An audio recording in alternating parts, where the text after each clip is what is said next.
6:23 now. Welcome back. As the state continues to deal with the flex alert, there's been a call to conserve more energy, but there are some in the oil and gas industry who believe there are ways to help alleviate that pressure on the state's power grid. And joining us this morning via Zoom is Cathy Reheis Boyd from the Western States Petroleum Association to talk more about what they're doing or what they're offering to do to help out. Cathy, welcome. Thanks for being here this morning.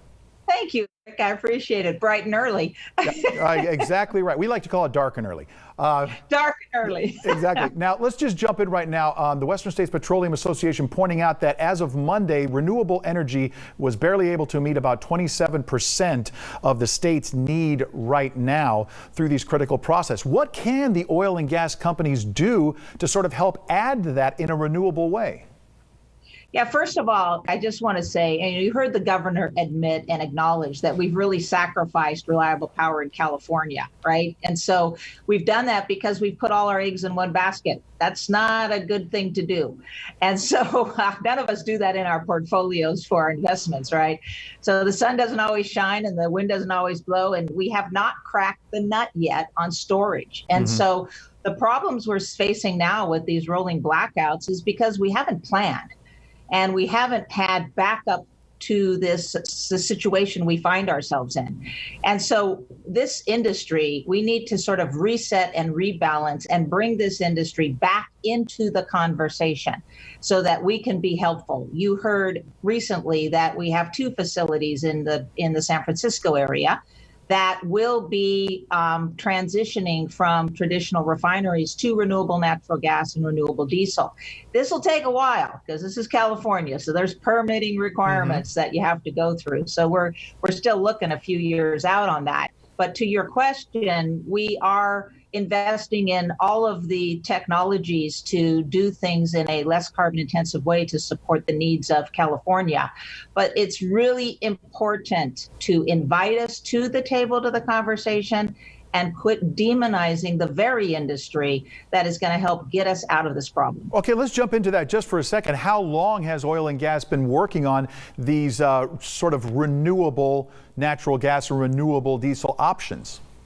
Well, I always say we've been transitioning since horse and buggy.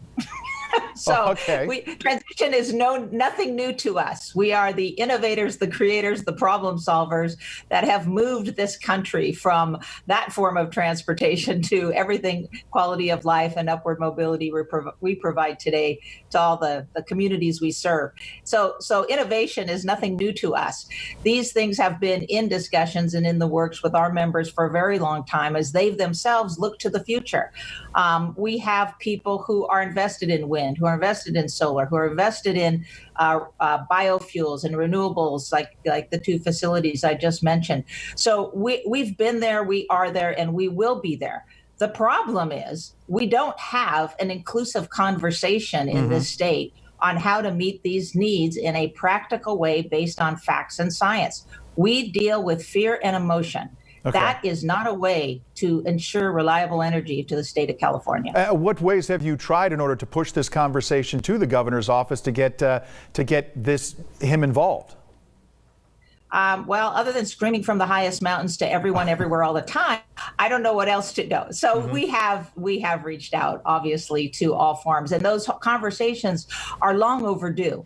And again, a lot of it has been from the fear and the emotion that drive these conversations. Now, don't get me wrong. I work a lot with communities who have concerns, and we are working directly with them to address those. But that being said, we've got to be at the table, not talking against each other, but with each other. Cathy Reheis Boyd with the Western States Petroleum Association. I want to thank you very much for joining us this morning.